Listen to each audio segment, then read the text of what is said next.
जय हिंद दोस्तों, स्वागत है आप सभी का एक बार फिर से एक नई वीडियो के साथ। उम्मीद है कि आप लोगों की प्रिपरेशन सही तरीके से चल रही होगी। जैसा कि आप सबको पता है, इस समय हमारी मॉडर्न हिस्ट्री की सीरीज चल रही है। उसके तहत आज हम लोग 5वां या फिर 6वां लेक्चर देखने वाले हैं और आज हम लोग एक नई सीरीज शुरू कर रहे हैं। नई सीरीज का मतलब यह है कि अब पूरी तरह से जो बंगाल है वह अंग्रेज़ों के अधीन जाने वाला है। क्यों? तो उसके लिए आप लोगों को पुराने वीडियोज़ देखने पड़ेंगे। अगर आपने नहीं देखा है तो थोड़ा हम लोग रिविज़न करते हैं। टाइम पीरियड है 1707 का, जब मुगल वंश के अंतिम प्रतापी शासक औरंगजेब की मृत्यु होती है। उसके बाद मुगल वंश का विघटन शुरू हो जाता है। विघटन के समय क्या होता है कि उत्तर मुगल काल में बहुत सारे बादशाह आते हैं, कुल 11 शासक आते हैं, जिनके बारे में मैंने आप लोगों को पढ़ाया भी है। नहीं देखे तो एक बार वीडियो जरूर देख लेंगे। वो उतने सक्षम नहीं थे कि मुगल वंश की इतनी बड़ी सत्ता और इतने बड़े भूभाग को वो संचालित कर सके सुचारू रूप से। तो इस वजह से जगह जगह पर क्या हुआ कि बहुत सारे नवाब जिस जिस क्षेत्र में जो नवाब थे वे अपने आप को मुगल वंश से स्वतंत्र करने लग गए। तो इस वजह से होता क्या है, मैंने आप सबको बताया है कि जब आप अंदर से टूट जाते हैं, अंदर से टूटने का मतलब यह है कि जैसे कोई घर है और पूरी फैमिली अगर आपस में एक दूसरे का विरोध करने लग जाए, एक दूसरे से टूट जाए, तो बाहरी व्यक्तियों को प्रवेश करने का मौका मिल जाता है। सेम यही चीज़ इंडिया के साथ हुआ। जब मुगल वंश की सत्ता खत्म हुई और जो उत्तर मुगल काल के शासक आए, उनके समय में जो नवाब और सूबेदार थे अलग अलग प्रांतों के, तो वे अपने आप को स्वतंत्र कर लिए और एक दूसरे पर अधिकार करने का प्रयास करने लगे। तो उससे हुआ क्या कि यूरोपीय कंपनियों को भारत में प्रवेश करने का मौका मिल गया। तो उसी समय ये टाइम पीरियड है 1600 का। उस समय भारत में कई ब्रिटिश कंपनियां प्रवेश करती हैं। जैसे मैंने आप सबसे बात की, सबसे पहले पुर्तगाली भारत में आते हैं। 1498 में वास्को डी गामा यहाँ पर आता है। उसके बाद धीरे धीरे करके 4 से 5 कंपनियां भारत में प्रवेश करती हैं, लेकिन सबको पीछे करके British east India company Bharat में अपनी सत्ता को कब्ज रखती है। कैसे? सबसे पहले पुर्तगाली आए, पुर्तगालियों के बाद डच आए। डच लोगों ने क्या किया कि पुर्तगालियों को यहाँ से भगा दिया। 2 से 3 जगहों पर पुर्तगाली बचे, जैसे गोवा हो गया, दमन और दीव। उसके बाद जब देखा कि अब ये डच पुर्तगालियों को पराजित करने वाले हैं, तो डचों ने एक अलग दिमाग खेली और ब्रिटिश का जो राजकुमार था चार्ल्स द्वितीय, उससे पुर्तगाली राजकुमारी कैथरीन की शादी कर देते हैं, जिससे मुंबई प्रांत जो भारत का था वो दहेज में देते हैं ब्रिटिशर्स को। तो कहीं ना कहीं ब्रिटिशर्स को भी भारत में आने का मौका मिला और 1600 ईस्वी में इंग्लैंड में महारानी एलिजाबेथ प्रथम के नेतृत्व में वहाँ पर एक कंपनी की भी स्थापना हो चुकी थी, जो भारत में आकर व्यापार करने वाली थी, आगे चल के जो ब्रिटिश ईस्ट इंडिया कंपनी के नाम से जानी गई। 1600 ईस्वी में ब्रिटिश ईस्ट इंडिया कंपनी की स्थापना इंग्लैंड में होती है और 1601 में वो कंपनी भारत में 15 वर्षों के लिए व्यापार करने के लिए प्रवेश करती है। महारानी एलिजाबेथ प्रथम ने 15 वर्षों का अधिकार दिया कि आप जाकर भारत में व्यापार करिए, लेकिन दुर्भाग्यवश आगे चल के 1603 ईस्वी में महारानी एलिजाबेथ प्रथम की मृत्यु हो जाती है। जैसे ही उनकी मृत्यु होती है, एक दूसरा शासक आता है और वह क्या करता है कि भारत में अब व्यापार करने के लिए कई छूट प्राप्त करने के लिए अपने दूत भेजने लग जाता है। तो उसने सबसे पहले एक दूत भेजा, वह अकबर के नाम से पत्र लेकर आया। लेकिन आप सबको पता है टाइम पीरियड क्या है, 1608 का। तो उस समय अकबर की मृत्यु हुई रहती है, जहांगीर के दरबार में वह आता है, तो जहांगीर से बहुत सारी छूटें प्राप्त करता है। उसके बाद एक और दूत आता है, वो भी छूट प्राप्त करता है। इस तरह से धीरे धीरे वे भारत में फैक्ट्रियां बनाना शुरू करते हैं और भारत में धीरे धीरे फैल जाते हैं। आए तो थे व्यापार करने, लेकिन अब वो क्या कर रहे हैं कि यहाँ के नवाब और यहाँ के तत्कालीन शासकों की कमजोरियों को पकड़कर अब यहाँ पर वो शासन करना चाहते हैं। कौन? ब्रिटिशर्स। इसी बीच क्या होता है कि अंग्रेजों के बाद भारत में प्रवेश करती है स्वीडिश कंपनी और डेनमार्क की कंपनी। तो ये इन दोनों का इतिहास बहुत ज़्यादा मायने नहीं रखता, ये वापस चले जाते हैं। लेकिन ब्रिटिशर्स से टक्कर लेने कौन आ जाते हैं? तो वो हैं फ्रांसीसी। इसके पहले जो डच आए थे, डचों ने पुर्तगालियों को भगाया, लेकिन ब्रिटिशर्स ने डचों को भगा दिया वेदरा के युद्ध में। बंगाल में वेदरा पड़ता है, 1661 में वेदरा का युद्ध होता है और वहाँ पर ब्रिटिशर्स डच को पराजित कर देते हैं और सभी डच भाग के कहाँ चले जाते हैं? इंडोनेशिया। उसके बाद फ्रांसीसी आते हैं, फ्रांसीसी और ब्रिटिशर्स में प्रतिस्पर्धा शुरू हो जाती है। होता क्या है कि ब्रिटिशर्स फ्रांसीसियों को भी यहाँ से भगा देते हैं। किस युद्ध के माध्यम से? तो वांडीवास के युद्ध के माध्यम से। वांडीवास का युद्ध होता है तृतीय कर्नाटक युद्ध के उपलक्ष्य में, जिसमें फ्रांसीसियों को पूरी तरह से ब्रिटिशर्स भगा देते हैं और अब भारत का पूरा भूभाग ब्रिटिशर्स को फ्री में मिल रहा है। फ्री का मतलब यह है कि ना कोई उनका कंपटीटर है, ना कोई प्रतिस्पर्धा करने वाला है। अब वो अकेले भारत में जैसे चाहे व्यापार कर सकते हैं। तो वो अपनी सत्ता सुदृढ़ करने लग गए और भारत के आंतरिक मामलों में भी प्रवेश करने लग गए। उन्हें लगा कि भारत में जितने भी नवाब हैं, कहीं ना कहीं अगर मैं इन्हें अंडर में ले लूं और भारत में टैक्स फ्री ट्रेड करने लग जाऊं तो मैं धीरे धीरे करके भारत में अपनी सत्ता को काबिज कर सकता हूं। स्टोरी के माध्यम से बता रहा हूं, ध्यान से सुनेंगे, सारी चीजें क्लियर हो जाती हैं। उस समय भारत का जो सबसे प्रमुख राज्य था, व्यापारिक दृष्टि से भी, कृषि के दृष्टि से भी, हर तरह से जो मजबूत राज्य था वह बंगाल था। तो अंग्रेजों ने क्या किया कि अब बंगाल पर अधिकार करने की कोशिश की। तो जब वो बंगाल पर अधिकार करने की कोशिश करते हैं तो वहां एक नवाब होता है सुजाउद्दौला, उससे इन लोगों का युद्ध होता है। आगे चल के उसी के लोग उससे गद्दारी करते हैं। तो पहली लड़ाई होती है प्लासी की। प्लासी की लड़ाई में नवाब पूरी तरह से पराजित हो जाता है। मीर जाफर और कई लोगों द्वारा क्या कर दिया जाता है, उसके साथ गद्दारी कर दी जाती है, तो नवाब पराजित हो जाता है। कहीं ना कहीं अगर हम लोग देखें तो भारत में अगर विदेशी सत्ता आके स्थापित हो रही है तो उसमें हमारे ही अपने लोगों का बहुत बड़ा योगदान है। जैसे कहते नहीं है कि हर घर में एक विभीषण और हर एक घर में जयचंद होता है। कोई ना कोई सत्ता प्राप्त करने के लिए बाहरी लोगों द्वारा दिए गए आश्वासन को सही मानकर अपने ही लोगों से वह क्या करता है, विद्रोह कर देता है। आगे चलकर ये उसे भी भुगतना पड़ता है, जैसा कि आप लोग इस वीडियो में आज देखने वाले हैं। तो उम्मीद है कि पूरा का पूरा बैकग्राउंड आप लोग समझ गए होंगे। शुरू करते हैं हम लोग आज का वीडियो और बात करेंगे कि अंग्रेजों ने किस तरह से अपने पैर फैलाए इंडिया में और उस समय के भारत के सबसे प्रमुख राज्य बंगाल पर उन्होंने अधिकार कर लिया। उस समय का जो बंगाल था, आज का बांग्लादेश, उड़ीसा, बिहार, झारखंड, ये सब उस बंगाल में आता था। और वहाँ पर क्या था, सुंदरवन का डेल्टा, गंगा नदी का प्रवाह, ब्रह्मपुत्र नदी का प्रवाह, हुगली नदी का प्रवाह। तो इस वजह से व्यापारिक दृष्टि से वहाँ बहुत ही महत्वपूर्ण था। बहुत अच्छे मात्रा में वहाँ पर कृषि भी हो जाती थी, जलवायु अच्छी थी। तो इस वजह से उन्होंने बंगाल पर अधिकार करने का प्रयास किया। अब हम लोग इसी चीज़ को पढ़ेंगे क्योंकि आज जो वीडियो मैं आप लोगों को बताने वाला हूँ, यहाँ से भारत की स्थिति अगले 200 वर्षों के लिए तय होने वाली है। चलिए शुरू करते हैं आज का वीडियो और बात करेंगे हम लोग बंगाल पर अंग्रेजों का अधिग्रहण कैसे हुआ। चलिए, 1717 ईस्वी में मुर्शीद कुल्लू खान नवाब बना। आप सबको पता है 1717 ईस्वी में फर्रुखसियर का शासन चल रहा था, जो उत्तर मुगल काल का एक शासक था। ठीक है, तो इसने मुर्शीद कुली खान को क्या किया, बंगाल का नवाब बनाया। लेकिन जब मुर्शीद कुली खान ने देखा कि ये जो बादशाह है पूरी तरह से बेकार है, ये अब केंद्रीय सत्ता नहीं रह गई है, तो उसने अपने आप को स्वतंत्र घोषित कर दिया। किसने, मुर्शीद कुली खान ने। और उसने अपनी राजधानी ढाका से ट्रांसफर करके मुर्शिदाबाद में ट्रांसफर कर दिया। ध्यान से देखिएगा, यह ढाका से मुर्शिदाबाद अपनी राजधानी ले जाता है और बंगाल को सैन्य दृष्टि से मजबूत करने का प्रयास करता है। सभी चीज़ें जारी करता है, किसानों के लिए अच्छी छूट देता है, अच्छी खासी उपज होने लग जाती है। होता क्या है, आगे चलकर 1727 ईस्वी में मुर्शीद कुली खान की मृत्यु हो जाती है। जैसे ही इसकी मृत्यु होती है तो इसका एक दामाद था सुजाउद्दीन, यह नवाब बना और 1727 से 1739 ईस्वी तक सुजाउद्दीन नवाब रहता है। उसके बाद उसकी भी मृत्यु हो जाती है। अभी बैक टू बैक नवाब आएंगे, इनके बारे में सिर्फ जानना है कि किस क्रम में ये लोग आए।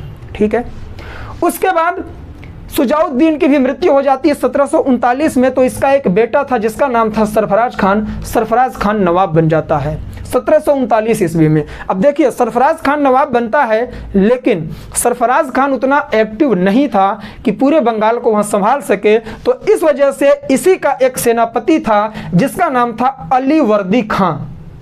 अली वर्दी खान ने 1739 में सरफराज खान से गिरिया में युद्ध किया। गिरिया कहीं पर आप लोगों को यहाँ घिरिया मिलेगा, यह बिहार का एक छोटा सा क्षेत्र था। यहाँ पर सरफराज खान का जो सेनापति था अली वर्दी खान, सरफराज खान के ही खिलाफ युद्ध छेड़ देता है। एक तरह से कहें तो विद्रोह कर देता है और सरफराज खान को वह पराजित कर देता है।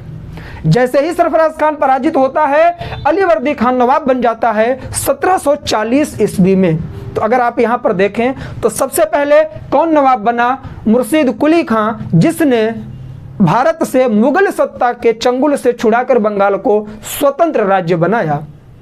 खुद वहाँ पर सत्ता संभाली। उसके बाद उसकी मृत्यु होती है, नवाब बनता है मुर्शिद कुली खां।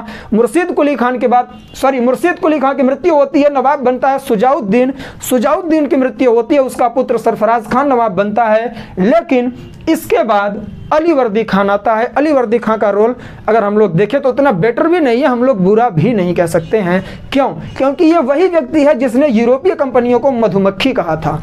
मधुमक्खी कहने का आशय आप लोगों को एक सेंटेंस बहुत सुनाई देता है, यूपीएससी के प्रीलिम्स में भी पूछा गया है कि किस बंगाल के नवाब के द्वारा यह कहा गया था कि यूरोपीय कंपनियां एक तरह से मधुमक्खी हैं, अगर इन्हें ना छेड़ा जाए तो ये हमें शहद देंगी और अगर इन्हें छेड़ा जाए तो ये हमें काट काट के मार डालेंगी। तो ये वर्ड किसने कहा था? तो अली वर्दी खान ने यूरोपीय कंपनियों के लिए यह वर्ड कहा था। आगे बढ़ते हैं, ध्यान से समझिएगा। इसके बाद 1756 में अली वर्दी खान की मृत्यु हो जाती है और अब नवाब बनता है सिराजुद्दौला। मोस्ट इंपॉर्टेंट नवाब है। अगर हम लोग देखें तो कहीं ना कहीं इस इतिहास में सिराजुद्दौला से थोड़ा बहुत देशभक्ति की भावना हम लोगों के माइंड में आती है। देखिएगा कैसे। 1756 में जब सिराजुद्दौला नवाब बनता है, उसके बाद की घटनाएं ध्यानपूर्वक देखिएगा, क्योंकि यहां से अब षड्यंत्र होने लगेगा इसके खिलाफ। आगे चल के प्लासी का युद्ध होने वाला है। आप सबको पता है कि 1707 के फरमान से यह परेशान था। जो नए विद्यार्थी होंगे सोचेंगे सर 1717 का फरमान था क्या?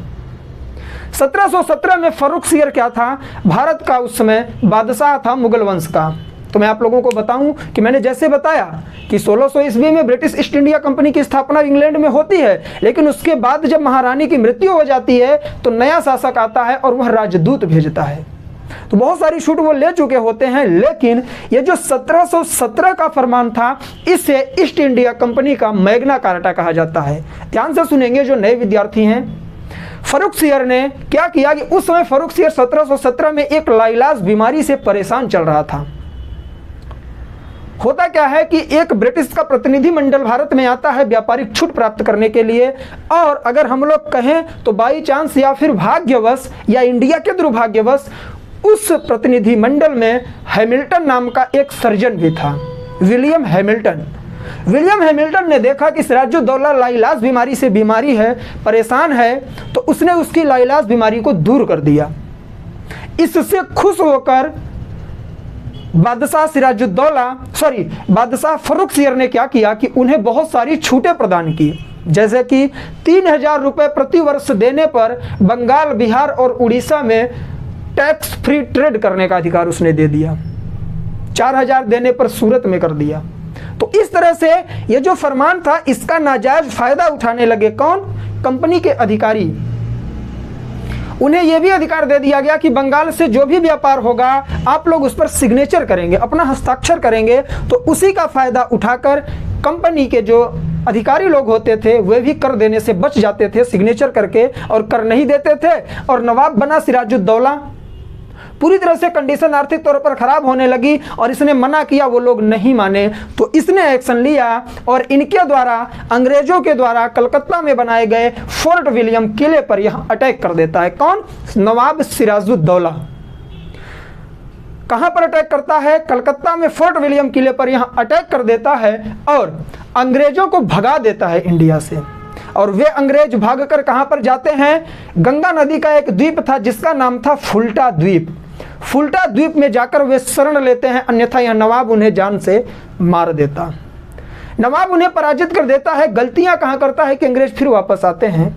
जब उसने इन्हें पराजित कर दिया, इसने सोचा कि ये सबके सब भाग गए, लेकिन यह समझ नहीं पाया कि अब यही अंग्रेज जो जहाजों पर बैठ के भाग रहे हैं, जाकर अब क्लाइव को लेकर आएंगे, जो रॉबर्ट क्लाइव आकर यहां पर इसे पराजित करेगा प्लासी के युद्ध में।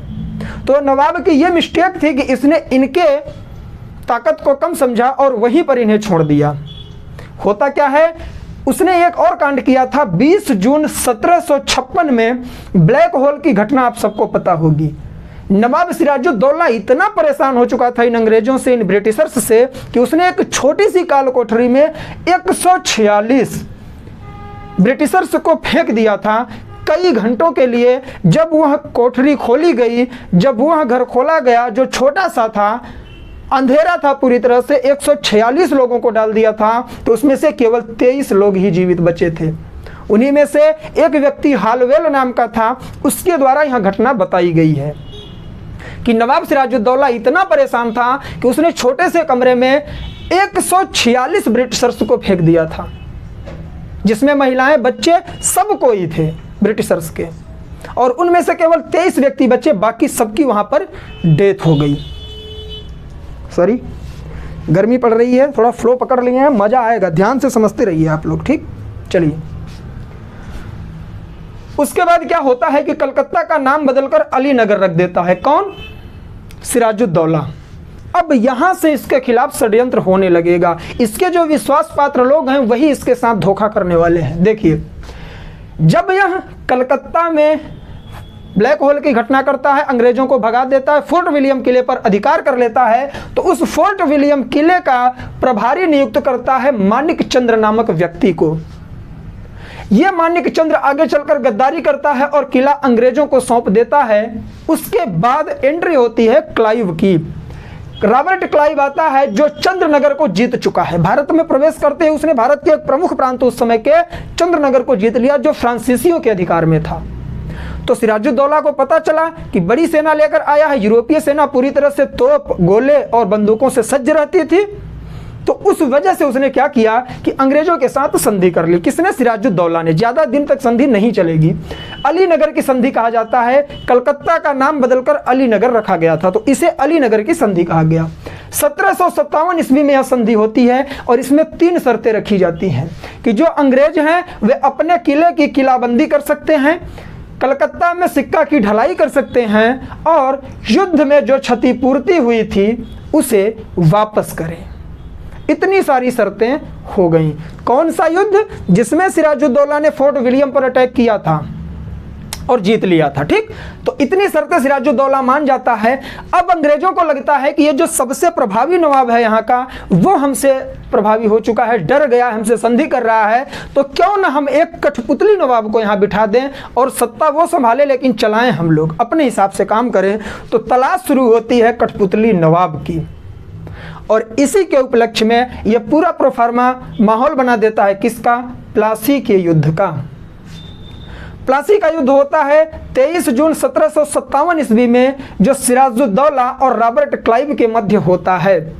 अब यहाँ पर सिराजुद्दौला के जो 2 प्रमुख व्यक्ति थे वो इसके साथ गद्दारी करेंगे, जिसमें एक था मीर जाफर जो इसका सेनापति था, दूसरा था राय दुर्लभ नाम का व्यक्ति जो दीवान था। इन दोनों ने इसे धोखा दिया। किसको? सिराजुद्दौला को, और अपनी सेना युद्ध में भेजी ही नहीं। जब नवाब ने देखा कि ये दोनों हमारे साथ गद्दारी कर रहे हैं, वो समझ चुका था कि मैं युद्ध हार जाऊंगा, लेकिन उसके 2 और प्रमुख सेनापति थे जिनका नाम था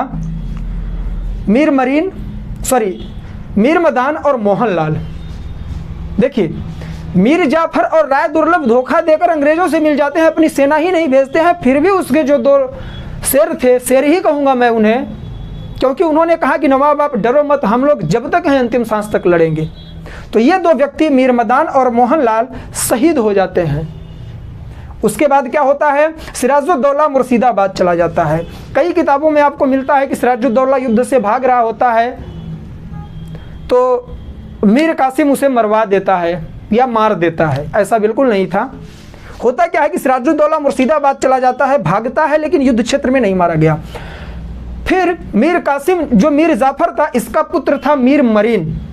मीर मरीन ने मोहम्मद बेग द्वारा इसकी हत्या करवा दी। किसकी? सिराजुद्दौला की। तो इस तरह से एक प्रभावी नवाब की मृत्यु हो जाती है। अंग्रेजों को वो क्षण प्राप्त हो जाता है जिसकी वो तलाश में थे। अब वो अपने मनमर्जी से अपना पिट्ठू नवाब बिठाने वाले हैं। चलिए देखते हैं।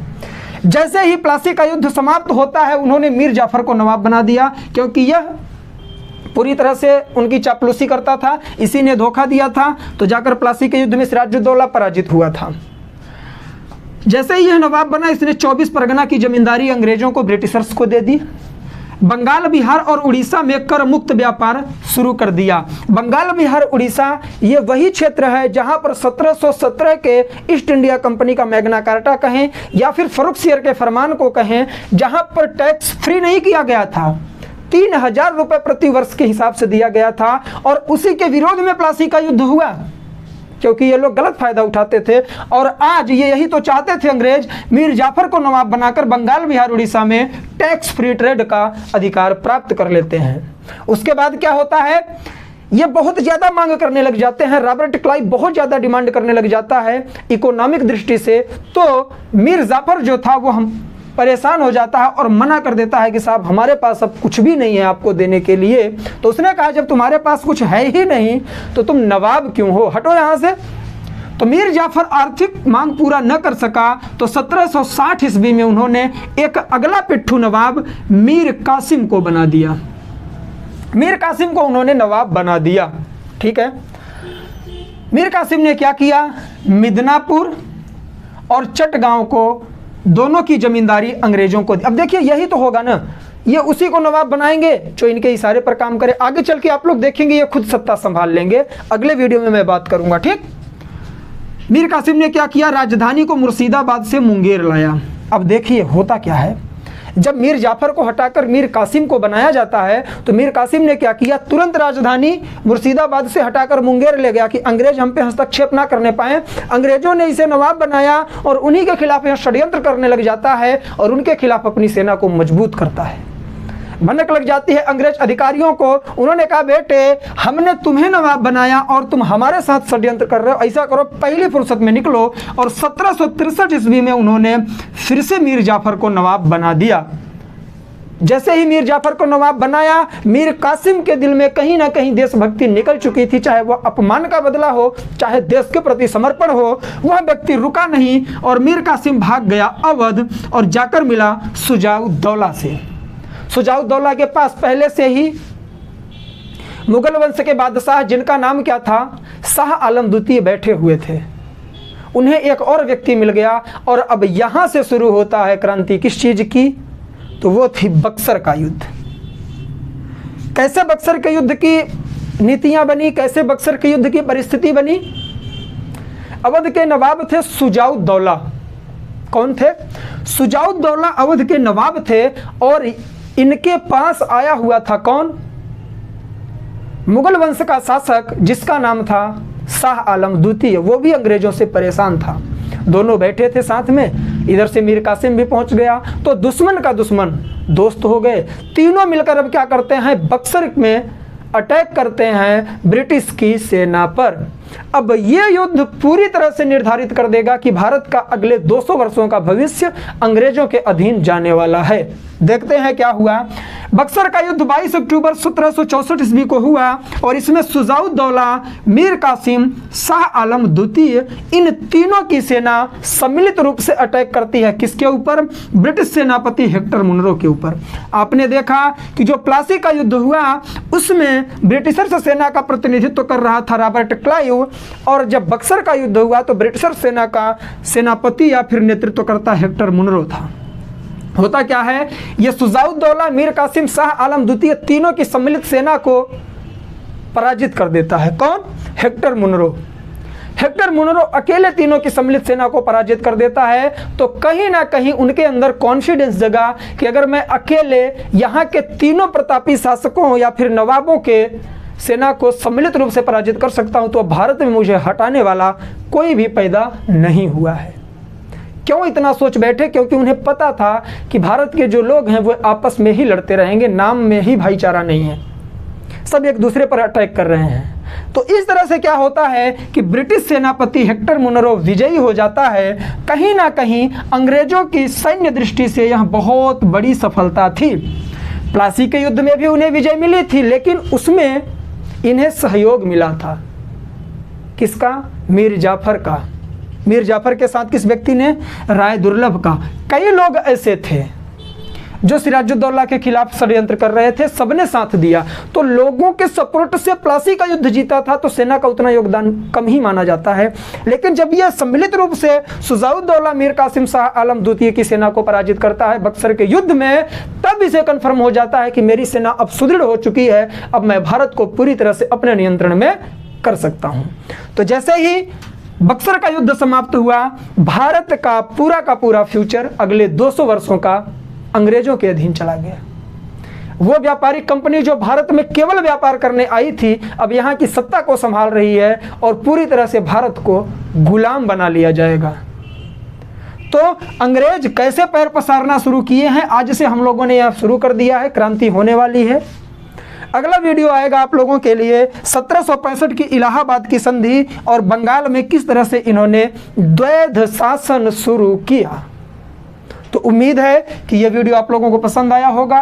प्लीज़ इसके बाद वाला वीडियो जरूर देखिएगा और इसके पहले वाला देख लीजिए। अन्यथा मैं आपको बता दूं कि ये जो मॉडर्न हिस्ट्री है ना, ध्यान से पढ़िए, फैक्ट को समझने की कोशिश करिए।